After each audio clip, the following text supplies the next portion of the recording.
Assalamualaikum warahmatullahi wabarakatuh. Terima kasih kepada anak-anakku, khususnya kelas 12. Sekarang Ibu akan melanjuti atau menerangkan materi lanjutan yang minggu kemarin. Materi yang kemarin yang belum adalah mengenai pemberontakan G30S PKI. Di sini PKI berusaha menyusun kekuatan dan merebut kekuasaan yang sah di Indonesia. PKI melakukan serangkaian kegiatan, yaitu dia mempunyai biro khusus dengan ketuanya, Sam Kamaruzaman. Salah satu tugasnya adalah merancang dan mempersiapkan perebutan kekuasaan dan melakukan infiltrasi ke dalam tubuh ABRI.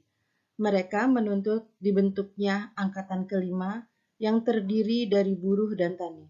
Kalian bisa lihat di sini gambar buruh dan tani yang dipersenjatai lengkap. Jadi PKI itu ingin berusaha di Indonesia itu ada Angkatan 5 yang terdiri dari buruh dan tani. Karena mereka berpikir kalau buruh dan tani nanti diberi senjata akan gampang dikuasai oleh PKI. Selanjutnya, di sini juga PKI itu berusaha menyusun rencana, yaitu pada sekitar jam 22 atau jam 10 malam, tanggal 30 September tahun 65, PKI mengadakan pemberontakan. Gerakan ini dinamakan Gerakan G30 September dan dibagi menjadi beberapa kelompok. Ada 3 kelompok yang bikinan dari PKI, yaitu yang pertama, Komando Penculikan dan Penyergapan dipimpin oleh Letu Dul Arif, dinamakan Pasukan Pasopati. Jadi PKI itu mempunyai 3 kelompok, salah satunya yang bertugas untuk menyulik dan menyergap. Yang kedua di sini Komando Penguasaan Kota dipimpin oleh Kapten Suradi atau pasukan Bima Sakti. Nah, itu Kapten Suradi itu berusaha menguasai daerah Jakarta dulu. Terus yang ketiga, Komando Basis yang dipimpin oleh Mayor Udara Gatot Sukrisno atau pasukan Gatot Kaca.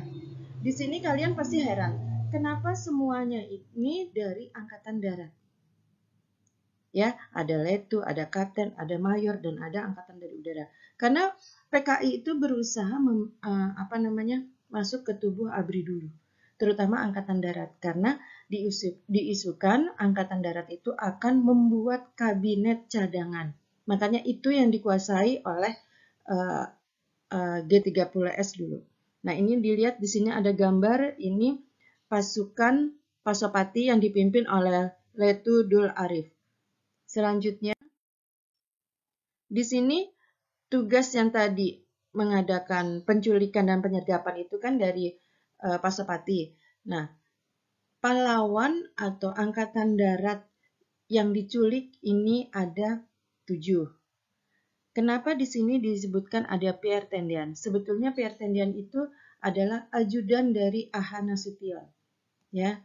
Nah, yang diincar itu sebetulnya Aha Nasution. Di sini ada Ahmad Yani, Haryono, D.I. Panjaitan, S. Parman, Suprapto, Sutoyo. Tapi sebetulnya yang terakhir itu ada Aha Nasution. Tapi Aha Nasution pada waktu penculikan dan penyergapan di rumahnya dia berhasil meloloskan diri, tetapi ajudan dan anaknya Ade Irma menjadi korban kekejaman dari PKI.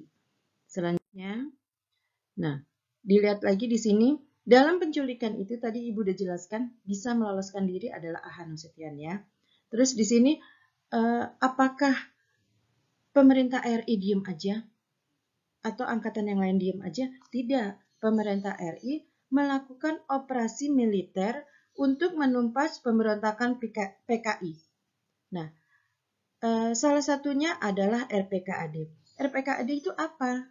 Resimen Para Komando Angkatan Darat yang dipimpin oleh Kolonel Sarwo Edi Wibowo, Panglima Kostrat, mulai memimpin operasi penumpasan. Nah, kalian lihat di situ pada tanggal 1 Oktober 65, beberapa tempat penting seperti RRI, Telkom diambil alih oleh pasukan RPKAD tanpa penumpahan darah. Kenapa harus RRI dulu dengan Telkom yang dikuasai oleh Indonesia, tadinya oleh PKI? Karena itu sangat penting banget. RRI itu kan radio. Dulu belum ada televisi yang seperti sekarang ini. Dulu televisi hanya dipergunakan oleh bupati, camat seperti itu ya. Orang-orang biasa tidak punya. Jadi punyanya hanya radio. Makanya radio yang lebih penting. Terus Telkom kan dari Telkomnya itu juga kan berusaha dulu belum ada telepon, yang ada hanya HT. Itu kan juga punyanya Telkom, jadi itu dulu yang dikuasai. Terus dilihat lagi. Yang B, pada hari yang sama, Maijen Soeharto mengumumkan beberapa hal.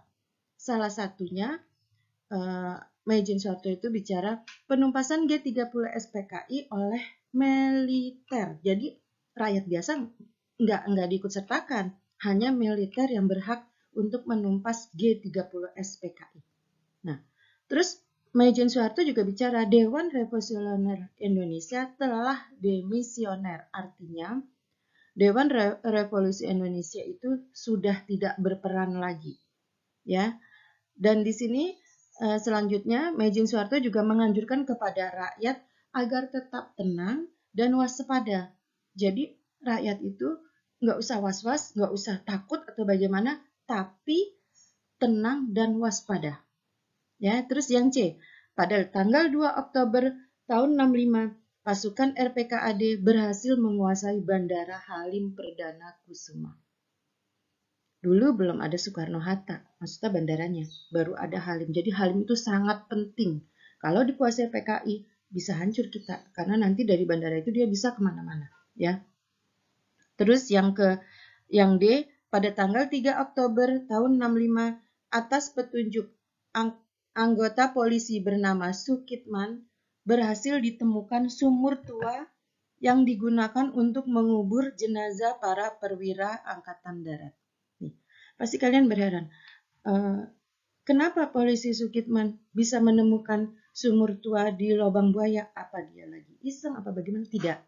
Jadi pada waktu penculikan dan penyergapan para pahlawan terus ditempatkan di lubang buaya itu, pada waktu itu kebetulan ada anggota polisi yang lagi patroli dengan sepeda melihat.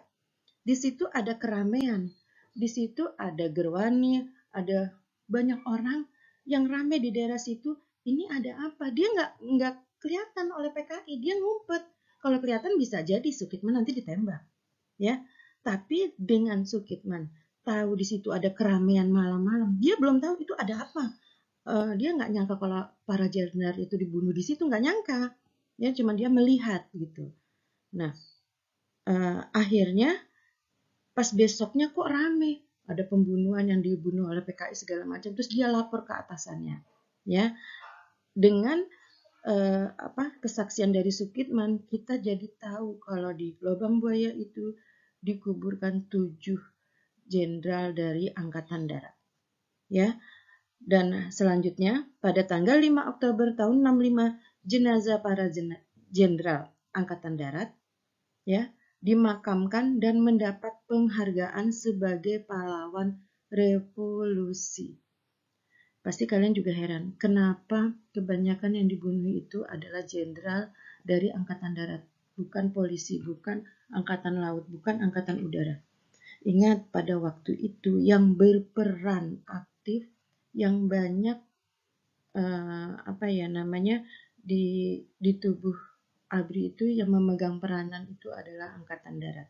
Makanya PKI berusaha menculik, membunuh para jenderal Angkatan Darat. Kayak Ahmad Yani. Ahmad Yani itu sangat pintar. Jadi PKI itu khawatir kalau nanti Ahmad Yani itu nanti berperan dalam pemerintahan. Ya. Terus dilihat lagi. Penumpasan G30S bukan di Jakarta aja, tapi ada di Jawa Tengah. Di sini dipimpin oleh Brigadir Suryo Sopeno. Ya, dilihat lagi selanjutnya. Kalian bisa lihat ini adalah gambar-gambar mengenai keganasan PKI dan beberapa tempat yang dikuasai oleh PKI. ini gambarnya tidak asli ya. Dilihat di sini, ini gambar penculikan dan pembunuhan yang ada di Lubang Buaya. Ya, kalau ini keganasan PKI yang sudah menyusup ke tubuh ABRI terhadap rakyat Indonesia. Dilihat lagi gambarnya.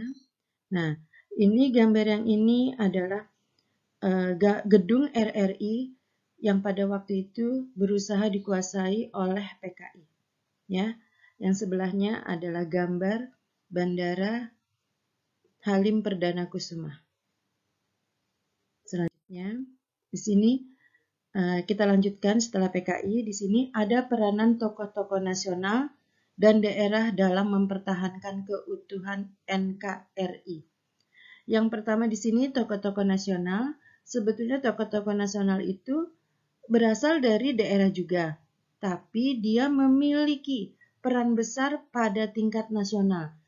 Contohnya seperti Jenderal Sudirman. Jenderal Sudirman sebetulnya dari Jawa Tengah, tapi dia mempunyai jiwa nasionalisme yang sangat tinggi untuk berusaha supaya Indonesia itu tetap utuh, ya, termasuk juga dari tokohnya itu Slamet Riyadi. Slamet Riyadi juga dari daerah, tapi dia berusaha ingin menjaga keutuhan NKRI. Di sini juga ada Jenderal Ahanu Setion. Ini sebetulnya dari ABRI, tapi dia juga mempunyai jiwa yang ingin berusaha menjaga keutuhan NKRI. Nah, yang kedua di sini adalah tokoh-tokoh daerah. Tokoh-tokoh daerah ini yang ada di Indonesia saat bangsa Indonesia berjuang keras melawan penjajahan Belanda, muncul beberapa tokoh perjuangan di daerah seperti Sri Sultan Hamengkubuwono IX. Ini adalah seorang raja yang di daerah Yogyakarta yang sangat berperan untuk mempertahankan daerahnya dari penjajahan, ya, berusaha supaya Yogyakarta itu tidak jatuh kepada penjajahan Belanda. Ya, terus di sini Frans Kaisepo.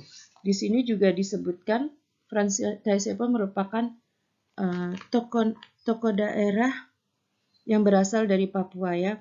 Dia ingin Papua itu tidak dikuasai oleh Belanda. Jadi bagaimana caranya Frans Kaisepo berusaha mempertahankan Papua tidak jatuh kepada Belanda. Terus yang ketiga adalah Tengku Umar. Kalian tahu yang namanya Tengku, yang namanya Cut itu berasal dari Aceh. Jadi Tengku Umar adalah tokoh daerah yang berusaha menjaga keutuhan daerahnya dari penjajahan Belanda. Ingat ya, Aceh adalah yang paling terakhir dikuasai oleh Belanda.